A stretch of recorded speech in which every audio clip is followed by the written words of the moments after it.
안녕하세요. 주식클래스 내일증시입니다. 전환점. 장이 연일 내리죠. 오늘도 2500포인트 잠깐 이탈하게 됐었고 내일장도 답보할 수는 없습니다. 지난주와 이번 주는 좀 다른 건 지난주는 조금씩 흘러내렸고 이번 주는 조금 빨리 내리네요. 지수가 빨리 내리면 또 종목 같은 경우는 1% 하락할 게 2%, 3% 하락할 수도 있습니다. 근데 보통 이럴 때는 주시장에서도 어떻게 보면 뭔가의 전환점이 필요하죠. 물론 전환점이란 건 우리가 여러 가지 생각을 가지고 할 수는 있습니다만은 주가 시장 자체가 이제 반등을 하려면 여러 가지 외부 요인이 있을 겁니다. 그런 게 제일 중요한 장이고 항상 또 내려가고 나면 우리는 다음을 반등을 준비해야 되기 때문에 실질적으로 뭐 개별 종목의 변동성은 매일매일 바뀌죠. 거기보다 오늘은 그 이야기를 좀 해보겠습니다. 가장 전환점을 만들어지는 게 이렇게 박스 가격을 돌파할 때입니다. 이거는 원화 환율인데요. 똑같습니다. 환율은 물론 이제 주식과는 조금 다른 거는 양방향 베팅이 가능합니다. 올라가는 베팅도 가능하고 우리 주식으로 치면 공매도도 할 수가 있죠. 뭐 어떻게 보면 파생 상품의 성격을 갖고 있단 말이죠. 그래서 주식 시장보다는 양방향 상품, 롱 상품을 할 수가 있고 숏 상품을 할 수가 있습니다. 롱은 위쪽, 숏은 밑인데 그래서 주식보다는 어느 정도 시세가 움직인 것 속도가 약간은 제한적이란 말이 있습니다. 하지만 이것도 또 하나의 투자 상품이기 때문에 외환시장에 들어와 있는 외환딜로 같은 경우도 이렇게 하늘이 열려버리면 쉽게 말해서 롱 포지션을 청산할 수도 있는 거고요. 이걸 액션 롱이라고 이야기를 합니다. 그리고 숏 포지션 청산, 숏 포지션을 청산할 수도 있는 거고 신규 롱 포지션을 진입할 수도 있습니다. 그래서 외환시장에서 제일 중요한 건 뭐냐 하면은 이런 마디 가격에 대한 돌파라 그러고 또 하나가 예를 들어서 이런 쏠림이라고 이야기를 합니다. 그래서 오늘의 이제 1월 16일 기준으로 외환시장 이렇게 좀 시크하게 반응한 거는 뭐 정식 투자가 입장에서는 실제적으로 별로 바람직한 내용은 아니죠. 그리고 월 중반이기 때문에 월 말 같은 경우는 뭐 수출업자나 수입업자에 뭐 수출업자 같은 경우는 내가 판매한 대금이 들어오겠죠. 또 수입업자 같은 경우는 내가 구매한 물품에 대해서 달러로 결제를 해야겠죠. 그래서 외화의 어떤 유출입 때문에 약간의 변동성이 있습니다만은 월 중반에 이렇게 외환시장에서 변동이 나오면 우리가 통제할 수 없는 어떤 이슈가 나온 겁니다. 여러 가지가 있을 수 있죠.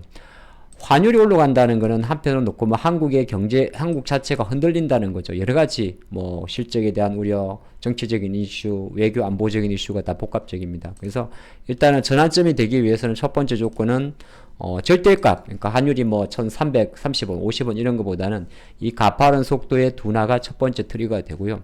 두 번째는 이렇게 오게 되면은 제일 먼저 반응하는 거는 외국인 투자가들입니다. 왜냐하면 외국인 투자가들은 본의 아니게 달러를 가지고 한국에 들어와서 원화로 환산해서 투자를 한단 말이죠. 그러면 원화의 가치가 약세졌으면 달러의 가치는 강해졌습니다만은 역으로 계산할 때 원화 기준으로 계산하게 되면 달러 가치가 또 강해진 거는 맞긴 한데 원화에 대해서 손해를 보기 때문에 한편을 놓고 보면 선물 시장에서 먼저 좀 반응을 보입니다. 근데 외국인들이 최근에 놓고 보면 1월 2일부터 1월 2일 이전이죠. 대략적으로 누적 계약수가 한 37,000 계약까지 롱 포지션을 쌓고 있습니다. 롱 포지션은 뭐냐 하면 상승에 베팅을 하는 거죠. 근데 이 37,000개 롱 포지션이 오늘 16 기준으로 15,000 계약이 숏 포지션이 됐습니다. 숏은 내려가는데 베팅을 하는 거죠. 그럼 합산했을 경우는 어떻게 될까요? 맞습니다. 대략 52,000 계약 정도가 청산이 된 겁니다. 올라갈 것 같은 거에 대해서 일단 익절도 있을 거고 신규도 있다고 분석할 수가 있죠. 그런 관점에서 금액 기준으로 계산하면 3조 2천억의 매수가 1조 3천억의 매도가 됐으니까 대략 티 안 나게 파생시장에서는 5조 원 정도의 매수 포지션 청산, 신규 매도 포지션 진입 이렇게 분석할 수가 있습니다. 그리고 이제 나머지는 주식에서는 드러나지 않지만은 이러한 흐름 자체가 우리가 보통 외국인이 주식을 샀네 말았네 할 때는 뭐 손으로 사는 것도 없잖아 있긴 있습니다만은 이렇게 기계적으로 나오는 차익거래 또 바스켓으로 나오는 패시브 자금도 무시할 수 없는데 확실히 12월 28일 최종 거래 이후부터 계속적으로 매도가 나온다는 것 자체는 코스피 시가총액 상위 종목들의 전환점에는 오래간만에 시간이 걸린다는 겁니다. 그래서 지금같이 이렇게 지수가 계속 내려가고 이렇게 할 때는 첫 번째는 삼성전자를 분석할 필요가 없어요. 그래서 너무 단언해버렸네. 분석할 필요가 없어요. 그리고 하이닉스도 분석할 필요가 없습니다. 지금 어떤 HBM이 어떻고 어쩌고는 물론 항상 우리가 주식 투자는 분석을 했습니다만은 이런 이례적인 데이터가 나올 때는 말이죠. 오늘은 그게 포인트입니다. 그래서 시장을 좌우르는 이례적인 데이터가 나올 때는 개별 종목에 대한 이슈 자체는 생각보다 제한적이라는 겁니다. 예를 들어서 호재가 나와도 셀트리온도 뭐 호재라고는 할 수는 없습니다만은 뭐 실제적으로 뭐라고 이야기할까? 여기서 이제 셀트리온의 램시마 SC 젠펜트라죠. 미국 SC 제형. 이게 미국에서 잘 된다는 이슈가 나와도 주가가 많이 못 움직이는 거는 시장도 있는 거고 또 일정 기준으로 1월 12일 날 통합 셀트리온이 출범을 하면서 나온 7,400만 주의 500 이슈도 있는 거고 상당히 복합적인 거거든요. 아이러니하게도 또 연기금의 매수 수급에서 매도로 바뀌는 것도 있죠. 그래서 대형주면 대형주일수록 전환점 같은 경우는 특히나 요 변수가 가장 중요하다 보실 수 있을 것 같고 이걸 다오르는 해칭 자체가 환율입니다. 외국인의 어떤 현선물 매매라든지 그래서 현물은 우리가 주식을 말하는데 현물에서 외국인 별로 안 사는 것 같은데요. 그래도 선물 시장에서 이렇게 열심히 자꾸 뭐 롱 포지션을 청산하든지 신규 매도 포지션을 쌓게 되면 나름대로 그들은 해지 전략을 펼친다 볼 수 있는 거고 그게 하필이면 이렇게 프로그램 매매를 동반해서 차익이든 비차익이든 바스켓으로 계속 1,000억 이상 매수가 잡히면은 시가총액 상위 대부분의 종목들은 버텨낼 수가 없습니다. 특히 누구요? 코스피 시가총액 상위 종목을 말합니다. 그래서 지금 보면 1위부터 10위까지 대부분의 종목들이 특별히 우리가 말할 때 이게 이 정도 빠질 일인가 할 정도인데 계속 흘러내리는 흐름이 나올 수 있죠.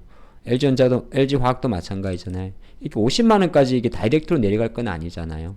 그래서 코스피 시가총액 상위 종목들은 이렇게 시장의 영향력이 커질 때는 조금 전에 말씀드린 대로 뭐 외환시장의 안정이 첫 번째 포인트가 됩니다. 이거는 안정을 우리가 바란다고 안정이 되는 건 아니죠.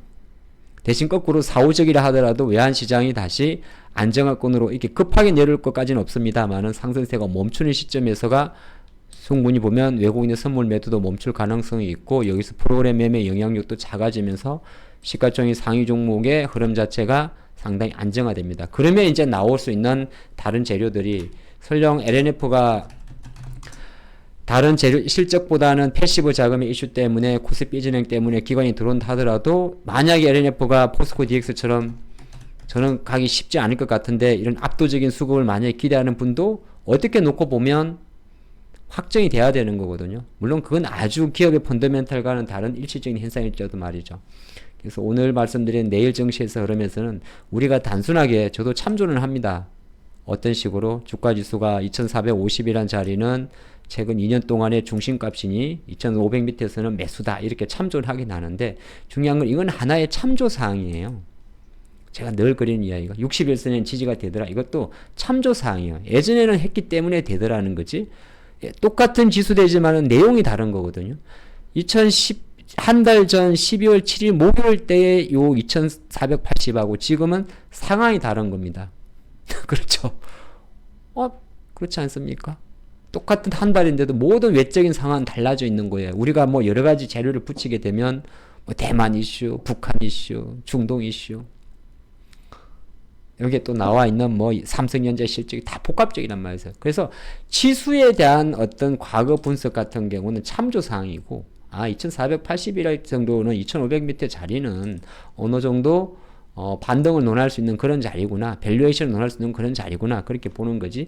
우리가 트레이딩을 하는 관점에서는 실제적으로 검증된 환율, 수급 이런 데이터, 시가총액 상위 종목의 지배력 이런 게 선제 조건이라는 거죠. 네, 좋습니다. 내일은 양보.